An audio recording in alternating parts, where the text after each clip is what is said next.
जय हिंद दोस्तों, आज हम लोग क्लास 10 का चैप्टर नंबर फर्स्ट का पढ़ेंगे। इसका नाम है वास्तविक संख्या, रियल नंबर। उसमें आता है सबसे पहले कि वास्तविक संख्या कहते किसको, है ना। पहले हम लोग वास्तविक संख्या के बारे में जानते हैं। वास्तविक संख्या कहते किससे हैं? तो जिन संख्याओं का कोई भी मान संभव हो तो उन संख्याओं को वास्तविक संख्या कहते हैं। जैसे 1, 2, 3, 4, 0, -1, -2, -3, -4 इत्यादि 9 हो सकता है ना। कुछ पता है। अगला है प्राकृतिक संख्या किसे कहते हैं? तो गिनती की संख्या को प्राकृतिक संख्या कहते हैं। जैसे छोटी छोटी भाषा में हम लोग बोल सकते हैं गिनती की संख्या को हम लोग प्राकृतिक संख्या कहते हैं। जैसे 1, 2, 3, 4 है ना, इत्यादि है। उसके बाद होता है पूर्ण संख्या या संपूर्ण संख्या, दोनों एक ही होता है। तो पूर्ण संख्या संपूर्ण संख्या किसे कहते हैं? तो ऐसी संख्या जो 0 से शुरू होती है उसको हम लोग पूर्ण संख्या कहते हैं। जैसे 0, 1, 2, 3, 4 इत्यादि। उसके बाद है अभाज्य संख्या किसे कहते हैं? जब किसी संख्या में स्वयं एक को छोड़कर किसी दूसरे संख्या से भाग नहीं लगता है उसको हम लोग क्या कहते हैं? अभाज्य संख्या कहते हैं। जैसे 1, 3, 5, 7 इसमें सिर्फ एक और अपने आप से भाग जाएगा, उसके बाद दूसरा तो भागा नहीं जाएगी। उसके बाद है पूर्णांक संख्या। तो ऐसे धनात्मक तथा सभी धनात्मक तथा सभी ऋणात्मक और शून्य संख्याओं समूह को पूर्णांक संख्या कहते हैं, है ना। जैसे 3, 2, 1, 0, -1, -2, -3 इत्यादि, है ना। यानी किसमें ऋणात्मक भी शामिल रहेगा और धनात्मक भी शामिल रहेगा और 0 भी शामिल रहेगा। इसमें तीनों शामिल रहेगा। उसको हम लोग क्या कहते हैं? पूर्णांक संख्या कहते हैं। उसके बाद देखिए आगे हम लोग जानते हैं सबसे छोटा अभाज्य संख्या 2 होता है। सबसे छोटी अभाज्य संख्या 2 होती है ना। उसके बाद है अब हम लोग देखते हैं आगे कि परिमेय संख्या किसे कहते हैं? परिमेय संख्या किसे कहते हैं?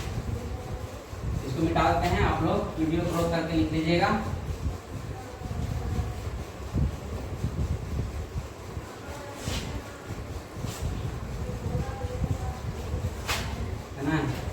देखिए परिमेय संख्या है ना, वैसी संख्या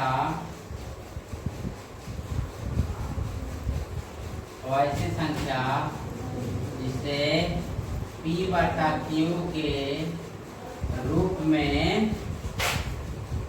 लिखा जाता है।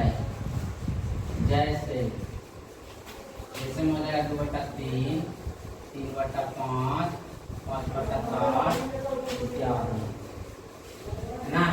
ये आपको हो गया परिमेय संख्या। यानी जो बटा में रहेगा उसको हम लोग क्या कहेंगे? परिमेय संख्या। जैसे कि बटा में लिखा है P/Q है, तो P की जगह पर हो गया 2 और Q की जगह पर हो गया 3। इसको क्या कहें हम लोग? परिमेय संख्या है। उसके बाद होता है अपरिमेय संख्या। अपरिमेय संख्या, है ना। तो इसका उल्टा कर दीजिए। तो ऐसी संख्या जिसे हम P/Q के रूप में नहीं लिख सकते हैं, P/Q के रूप में नहीं लिखा जा सकता है, उसे अपरिमेय संख्या कहते हैं। जैसे बात हो जाएगा वैसी संख्या जिसे P/Q के रूप में नहीं लिखा जा सकता है ना। जैसे में हो जाएगा बाबू √3, √2, √5 इत्यादि ना। ये सब हो गया आपको अपरिमेय संख्या, ठीक है। उसके बाद आगे हम लोग देखते हैं फार्मूला है।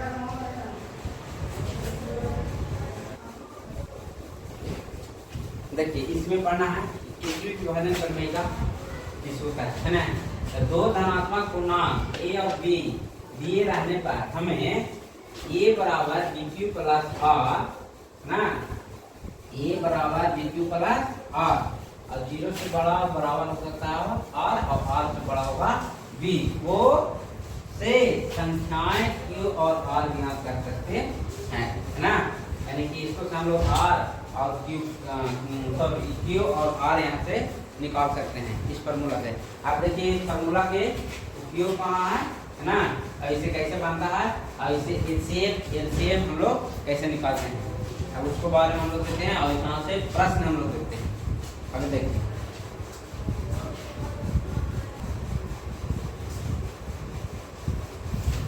देखिए इसमें है यूक्लिड विभाजन एल्गोरिथम के प्रयोग से निम्नलिखित का एचसीएफ निकालें, है ना, यानी कि मात्रा निकालें। कितने का ना बाबू, अल्फा के 156 और 504, है ना, 156 डिवाइड 504 है ना।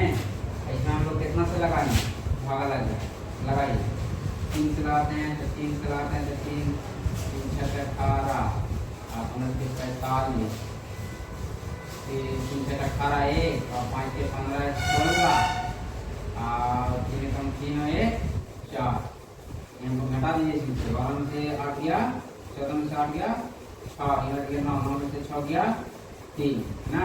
फिर इसको लाइए यहाँ 1 5 6 कितना में लगा दें, 6 लगाएं, 6 लगा के देखते हैं 36 में 6 36 में 6 में इसका एक्सेप्शन लगेगा, लगाते हैं 5 बार लगाते हैं 6 बचे 30 3 छोटे में इसका ये नहीं होगा 4 बार लगाइए 24 2 4 3 12 2 14 इधर जाएगा 4 बार में, है ना। 24 के 4 2 4 3 12 2 14, ये बच गया 2, ये बच गया 1, फिर यहाँ से इसको भागा दीजिए 36 में तो 12 दिया ये 36, है ना। इसे लिखेंगे 156 और 504 का HCF यानी कि मान और सात हो गया आपको कितना 12 ना का आंसर, ठीक है। इसी तरह से इसको भी निकलेगा, इसको भी निकलेगा ना।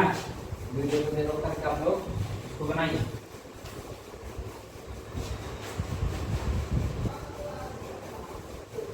ये हो गया टाइप आपको पहला, और इस पर दूसरा टाइप हम लोग देखते हैं कि बन जाएगा आप लोग अपने से बनाइएगा, प्रयास कीजिएगा।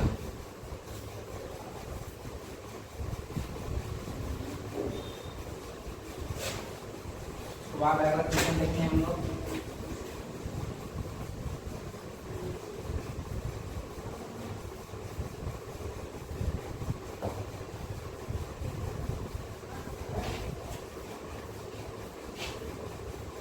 क्वेश्चन कहता है कि दो पात्रों में 250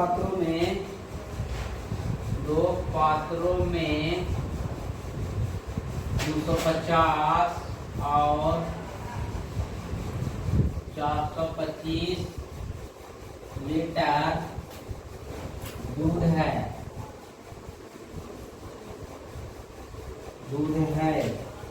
पात्र की महत्तम घनता क्या है, पात्र की महत्तम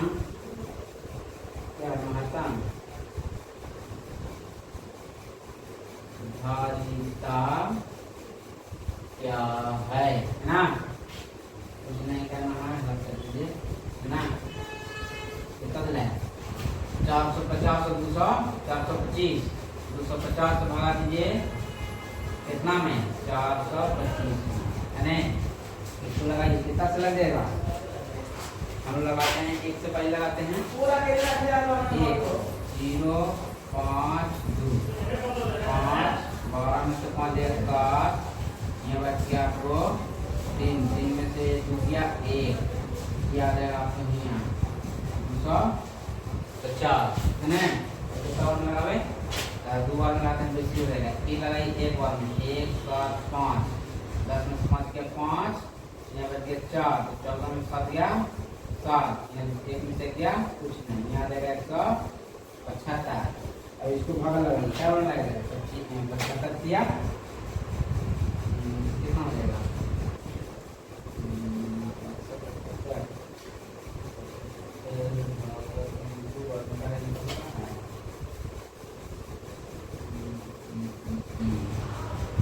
2 बार में लगाइए तो 2 बार में लगता है 5 में 10 से 0 और 7 में 14 है 15 काम नहीं होगा है ना। देखिए देखिए एक बार लगाएंगे तो ये हो जाएगा 10 में 5 में 5 ये बच गया 4 14 में 7 के 7 कितने बचा 75 बता दिए आप उससे ही बता दीजिए 75 में कितना होता है ना 5 बचेगा और 2 बचेगा 2 का सेकंड बचता है 25 दिया कितना होता है 25 दिया 75 क्या लिखेंगे आप पूछ रहा था दूध को पूरा पूरा माप सके ना तो आप जल्दी करेगा आता है पात्र की धारिता बराबर 25 सर क्या लिखिए